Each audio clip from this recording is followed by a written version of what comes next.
విశాఖలో ఏర్పాటు కానున్న గూగుల్ డేటా సెంటర్ వల్ల పర్యావరణానికి మరియు ప్రజా ఆరోగ్యానికి తీవ్ర ముప్పు పొంచి ఉందని సిపిఎం జిల్లా కార్యదర్శి ఎం జగ్గునాయుడు విమర్శించారు. సుమారు 600 ఎకరాల అటవీ భూమిని మరియు వేల కోట్ల ప్రజాధనాన్ని కార్పొరేటర్లకు దారదత్తం చేయడం దుర్మార్గమని ఆయన మండిపడ్డారు. భారీ జనరేటర్ల వల్ల పెరిగే ఉష్ణోగ్రతలు, ధ్వని కాలుష్యం వన్యప్రాణులపై ప్రభావం చూపుతాయని ప్రభుత్వం వెంటనే ఈ ప్రాజెక్టుపై ప్రజా అభిప్రాయ సేకరణ జరపాలని ఆయన డిమాండ్ చేశారు. రేపు శంకుస్థాపన అయిన వెంటనే వారం రోజుల లోపున ఇస్తామని స్థానిక శాసనసభ్యులు గంటా శ్రీనివాసరావు, విశాఖ జిల్లా కలెక్టరు రైతులకు హామీ ఇచ్చారు. ఈ హామీ ప్రకారం రైతులకు పరిహారం భూమి ఇవ్వకపోతే ఖచ్చితంగా సిపిఎం పార్టీ రైతుల పక్షాన్ని నిలిచి పోరాడుతుందని చెప్పని ప్రభుత్వానికి హెచ్చరిక జారీ చేస్తూ ఉన్నాం. 600 ఎకరాల భూమి, 22,002 కోట్ల రూపాయల రాయితీలు ఇచ్చి చంద్రబాబు ప్రభుత్వం అదానీ భాగస్వామ్యంతో గూగుల్ డేటా సెంటర్కు ఏర్పాటు సిద్ధపడి రేపు శంకుస్థాపనకి సిద్ధపడతా ఉంది. వాస్తవంగా ఈ డేటా సెంటరు కేటగిరీ ఏ పరిధిలోకి వస్తుంది, దానిని బి కేటగిరీలోకి మార్చి ఆగమేఘాల మీద పర్యావరణ అనుమతులు ఇచ్చింది.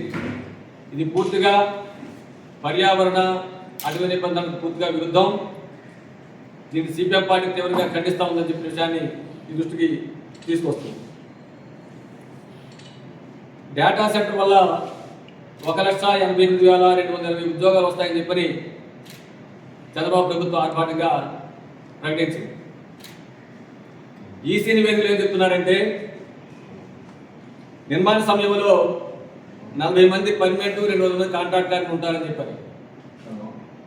నిర్మాణం పూర్తయిన తర్వాత పర్మనెంట్ ఎంప్లాయీస్ 220 మంది, కాంట్రాక్ట్ వర్కర్స్ 150 హిల్ 3లో అదానీ డేటా సెంటర్ కోసం చంద్రబాబు నాయుడు ప్రభుత్వం సుమారు 400 ఎకరాల భూమిని కేటాయించింది. ఆ రోజు చెప్పినటువంటి విషయం ఏంటంటే, ఈ డేటా సెంటర్ వల్ల 24,990 ఉద్యోగాలు కల్పిస్తామని చెప్పని ఆ రోజు హామీ ఇచ్చారు. 7 సంవత్సరాలు పూర్తవుతా ఉంది. ఒక్కటంటే ఒక్కరికి ఉద్యోగం కొరకు రాలేదు, నిర్మాణం జరగలేదు, భూమి అదానీ చేతిలో ఉంది.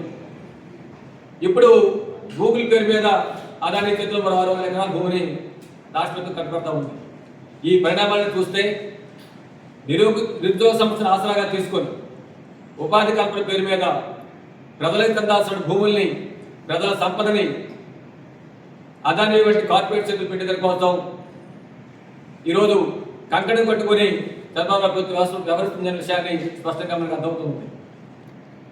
డేటా సెంటర్ వల్ల పర్యావరణం మీద, ప్రజల మీద ప్రతికూల ప్రభావం ఉంటాయని చెప్పని నిపుణులు పర్యావరణతో ఆందోళన చెందుతూ ఉన్నారు. అదానీ గూగుల్ డేటా సెంటర్కి 1000 మెగావాట్ల విద్యుత్తు వాడతారు. దీనివల్ల అంతే వేడి బయటికి విడుదలవుతుంది. ఈ కారణంగా మొత్తం ఉష్ణోగ్రత పెరిగి పర్యావరణానికి తీవ్ర హాని జరుగుతుంది, పంటలకి హాని జరుగుతుంది, ప్రజలకి హాని జరిగే ప్రమాదం అనేది ఉందని చెప్పినది పర్యావరణ చెప్తున్న విషయం.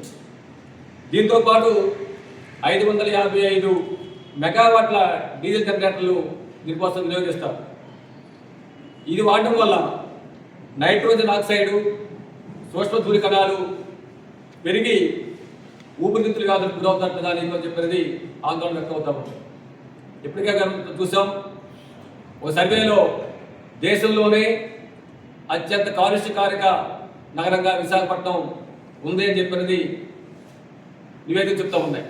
దానికి అదనంగా ఈరోజు ఈ డేటా సెంటర్ వల్ల ప్రజలు ఊపిరితిత్తుల వ్యాధి గురే ప్రమాదం ఉందని చెప్పింది వస్తున్నటువంటి వాస్తవాలు.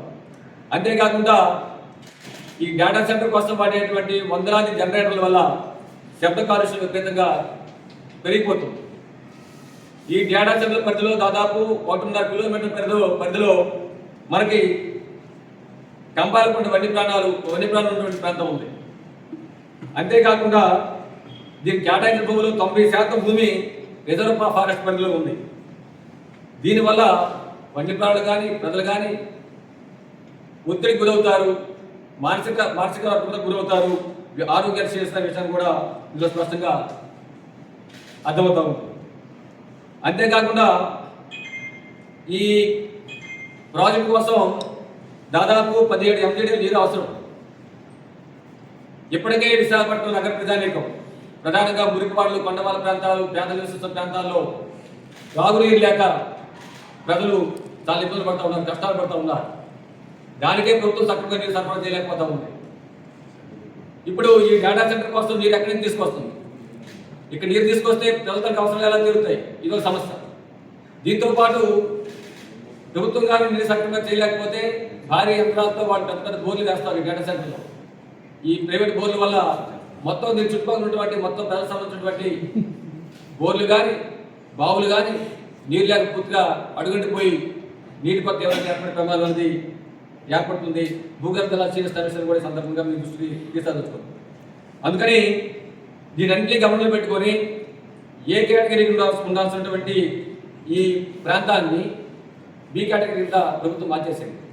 ఎందుకంటే ఏ కేటగిరీ ఉంటుంటే కేంద్ర ప్రభుత్వం తాలూకా పర్యావరణం, అటవీ మంత్రిత్వ శాఖ తాలూకా అనుమతి పొందాలి.